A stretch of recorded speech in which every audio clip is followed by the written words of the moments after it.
دوستو، شرف ملاقات کے عنوان سے ایک ویڈیو کالم پیش کر رہا ہوں اور سلسلہ ہے مائنورٹیز ڈیولپمنٹ پروگرام یا اردو میں فروغ قیادت پروگرام کا، جو سینٹر فار سوشل جسٹس کی پیشکش ہے۔ اور مقصد اس کا یہ ہے کہ وہ شخصیات جو پاکستان میں اقلیتوں کی نمائندگی کرتی ہوئی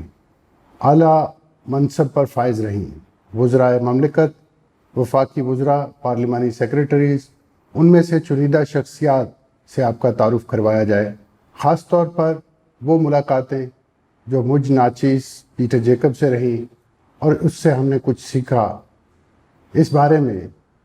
کہ انسانی حقوق کی وکالت، خاص طور پر لابنگ ایڈوکیسی کا کام کیسے کیا جائے،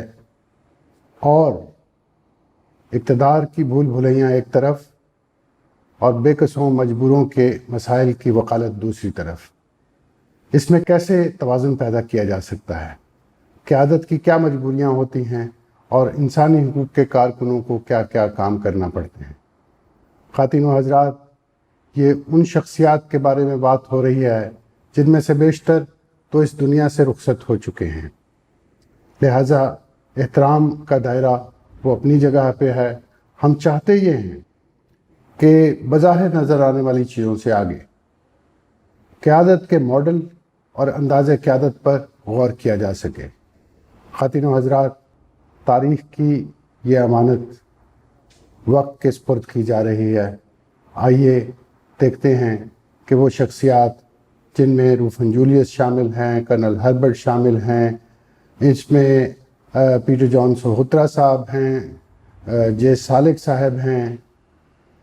ڈیرک سپرین، اور اس کے بعد شہباز بھٹی صاحب اور کامران مائیکل صاحب، یہ اور کچھ اور شخصیات جن کا تذکرہ انہی کے ناطے سے اور اسی کام کے ناطے سے اور قیادت کے عنوان کے ناطے سے آپ کے سامنے آتا رہے گا۔ آئیے ان کے بارے میں بات چیت کرتے ہیں اور وہ سبق جو تاریخ ہمارے سپرد کر گئی ہے۔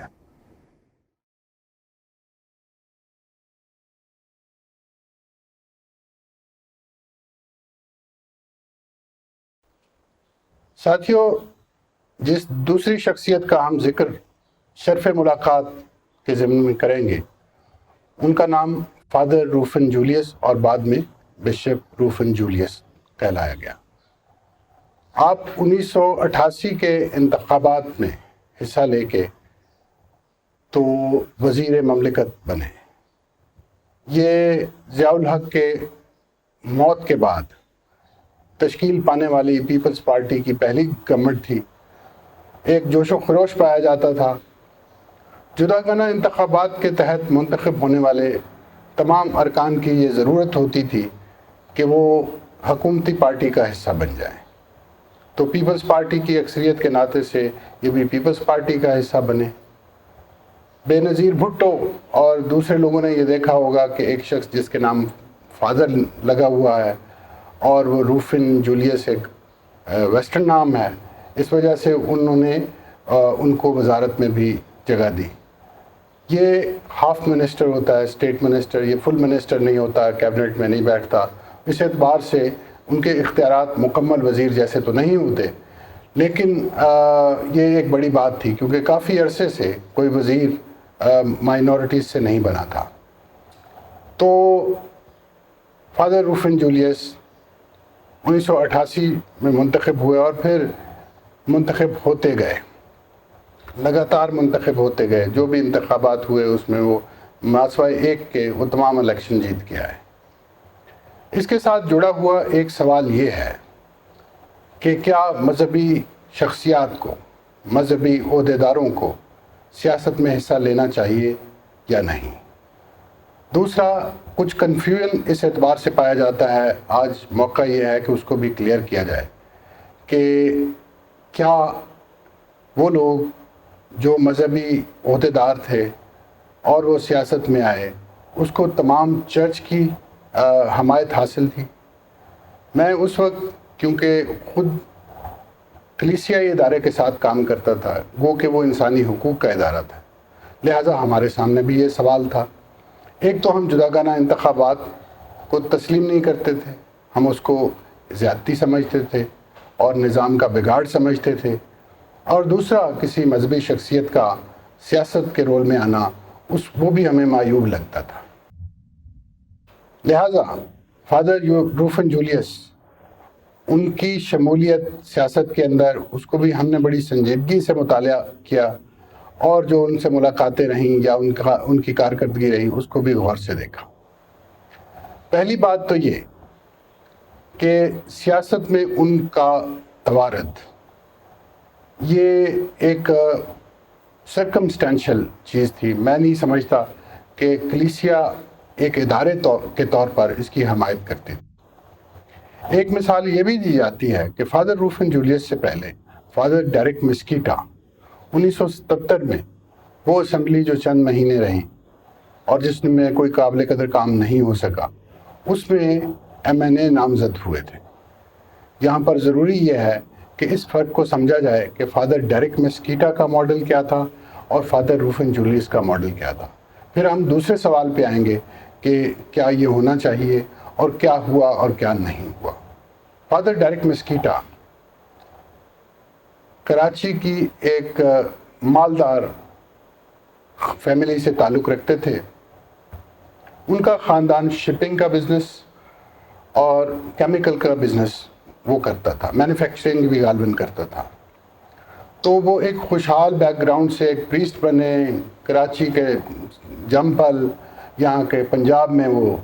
کام کر رہے تھے، خاص طور پر ملتان ڈائیوسس میں۔ انہوں نے دیکھا کہ یہاں پر بہت سے لوگ ایسے ہیں، خاص طور پر مسیحی جماعت کے، جو بے زمین کسان ہیں، جبکہ دوسری طرف گورنمنٹ کی کافی ساری زمین ایسی پڑی ہے جو بے آباد ہے۔ وہ شاید سب سے پہلے تو متاثر اسی بات سے ہوئے ہوں گے کہ کلیسیا کی تعلیمات کیا ہیں۔ کلیسیا کی تعلیمات میں ایک بات بڑے عرصے سے شامل رہی ہے کہ ایسی زمین جو بے آباد ہے اس پر ان لوگوں کا حق ہے جن کے پاس زمین نہیں ہے۔ تو کیونکہ قدیمی پیشہ ہی زراعت ہوا کرتا تھا، تو کلیسیا کے اندر یہ ایک سوچ پائی جاتی تھی کہ وہ جو زمین جو بے آباد ہے، جو کسی کی ملکیت نہیں ہے، وہ اگر کسی کی ملکیت میں جانی چاہیے تو اس کے پاس جانی چاہیے جس کے پاس ملکیت نہیں ہے، اور جو اس پہ اوپر روزگار چلا سکتا ہے، اناج اگا سکتا ہے، لوگوں کی خوراک مہیا کر سکتا ہے۔ اب یہ فلسفہ شاید سوشلزم میں کہیں میل کھاتا ہو، جس کی وجہ سے انہوں نے یہ سمجھا کہ ذوالفقار علی بھٹو کی پارٹی کو جوائن کیا جا سکتا ہے اور MNA بنا جا سکتا ہے۔ لیکن یہ ماڈل بالکل مختلف ہے۔ ڈیرک مسکیٹا، گو کہ بھٹو صاحب کی حکومت چند مہینے کے بعد ختم ہو گئی تھی اور یہ جلاوطن بھی رہے اور روپوش بھی رہے، یہ چاہتے تو کوئی نہ کوئی سیاسی کردار ادا کر سکتے تھے، لیکن عواقب سے ظاہر ہے، قرائن یہ بتاتے ہیں کہ انہوں نے کوئی سیاسی خواہش اس طرح کی بعد میں نہیں پالی۔ وہ لوگ جو جلاوطن ہوئے، روپوش ہوئے، وہ تو لیڈر بن گئے،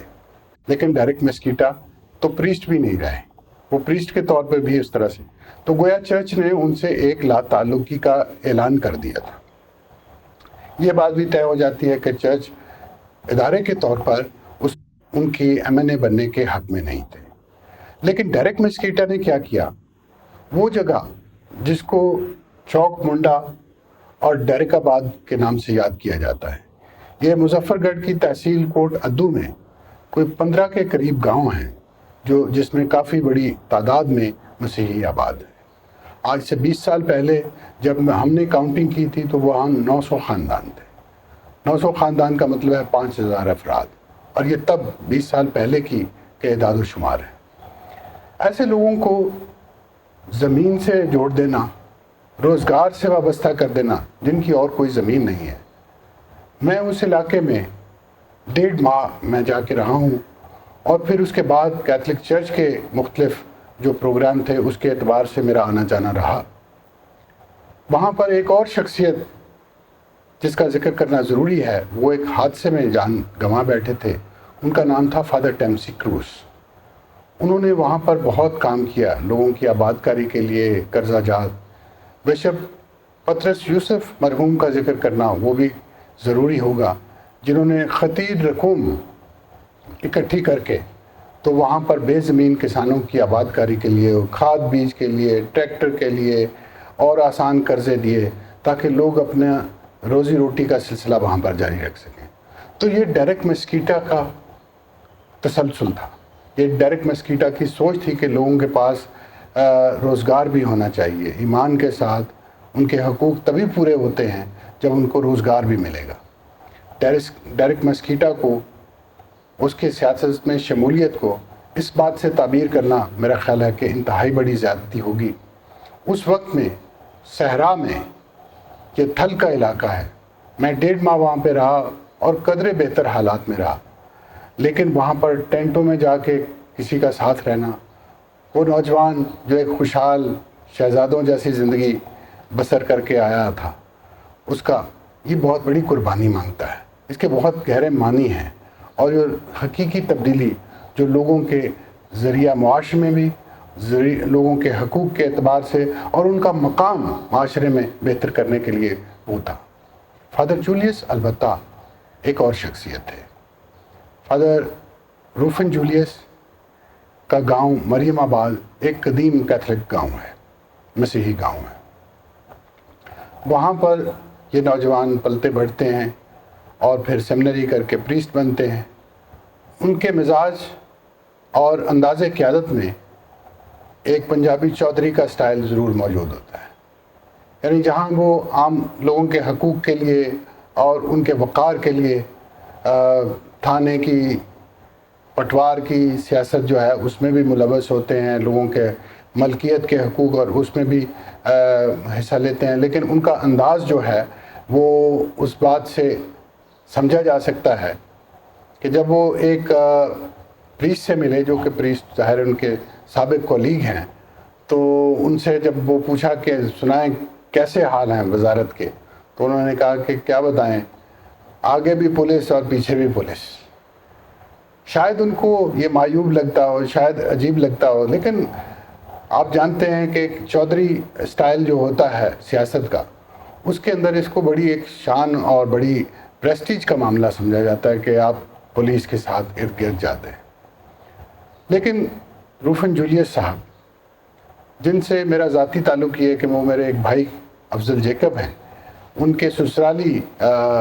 رشتہ داروں میں سے تھے، اور اس اعتبار سے ہمارا ان سے وہ اختلاف اپنی جگہ کہ یہ جداگانہ انتخابات کے ذریعے سے منتخب ہوئے ہیں، اور یہ بات الگ کہ وہ پریسٹ ہوڈ چھوڑ کے پھر، تو اس کے باوجود ہمارا جو ملاقات تھی اس میں وہ دیگر باتیں کم ہوتی تھی، سیاست کی باتیں کم ہوتی تھی، اور یہ البتہ ذاتی باتیں ہوتی رہتی تھی۔ روفن جولیس کو آگے بھی پولیس اور پیچھے بھی پولیس، اس کا تجربہ اس وقت ہوا جب انہوں نے اپوزیشن کے کچھ لوگوں سے ملاقات کی، اور وہی پولیس والے جو ان کی حفاظت پہ مامور کیے گئے تھے اور جو ان کے لیے پریسٹیج کا معاملہ تھے، ان میں سے کسی ایک نے جو ہے وہ ڈرایا دھمکایا ان کو، اور انہوں نے کہا کہ یہ کام آپ نہیں کریں گے۔ تو پاکستان کی سیاست میں اس واقعے سے یہ اندازہ ہوتا ہے کہ چاہے آپ وزیر بن جائیں اور جب بھی وزیر بن جائیں تو کتنا خطرناک ہو جاتا ہے گھومنا پھرنا بھی۔ آپ کی حفاظت کیونکہ مرہون منت ہے چند لوگوں کے، اور پھر آپ آزادانہ فیصلے نہیں کر سکتے۔ فادر روفن جولیس کے ضمن میں ایک بات یاد رکھنا بہت ضروری ہے، اور وہ یہ ہے کہ باوجود اس بات کے کہ 1985 کے الیکشن جو کہ غیر جماعتی بنیاد پر ہوئے تھے، اور جس میں پہلی مرتبہ جداگانہ انتخابات کو اس طرح سے آزمایا گیا تھا، اس میں جو لوگ منتخب ہوئے اس میں ایک سینٹیمنٹ پایا جاتا تھا۔ سینٹیمنٹ یہ تھا کہ جو لوگ اس سے بیشتر نمائندگی کا حق ادا کرتے رہے ہیں یا نمائندگی کے رول میں رہے ہیں، ان کا وہ چنیدہ تھے، اور وہ تھوڑے سے ایلیٹسٹ بھی ہو سکتے ہیں کہ وہ ان لوگوں سے جو عام لوگ ہیں ان کی زندگی سے میل نہیں کھاتا، لہٰذا وہ ان کے حقوق کی کیسے بات کریں گے۔ تو 1985 کا وہ الیکشن تھا جس میں جناب ایمینول ظفر صاحب ایڈوکیٹ وہ ایم این اے بنے، باب النور ایم این اے بنے، اور اس میں ایک ایلیمنٹ یہ بھی تھا کہ وہ بڑی جماعت جو کیتھولک چرچ کہلاتی ہے اس سے نمائندگی یا ان کے درمیان سے عامۃ المومنین کی نمائندگی بھی کم ہی ہوا کرتی تھی، اور اس وجہ سے یہ ایک کایا پلٹ ہوئی، اور 1988 کا الیکشن آتے آتے کچھ کاہنوں نے کیتھولک چرچ کے انہوں نے یہ سوچنا شروع کر دیا کہ اب ہمیں کچھ امیدواروں کو حمایت کے ذریعے سے جتوانا چاہیے۔ تو یہاں پر فادر روفن جولیس جو ہے وہ اپنے آپ کو پیش کرتے ہیں کہ اچھا میں پریسٹہڈ چھوڑ سکتا ہوں اور یہ میں کام کروں گا۔ یہ بھی درست ہے کہ فیصل آباد کے تناظر میں، فیصل آباد کے سیاق و سباق میں بشپ جان جوزف وہ بھی کیونکہ سیاسی طور پر معاملات کو اور حقوق کا معاملہ سمجھتے تھے، اس لیے کافی متحرک تھے۔ وہ اعلانیہ تو اس حد تک کہ وہ کیونکہ ملتے جلتے تھے، تو خاص طور پر پیٹر جان سہوترا جو بعد میں وزیر بنے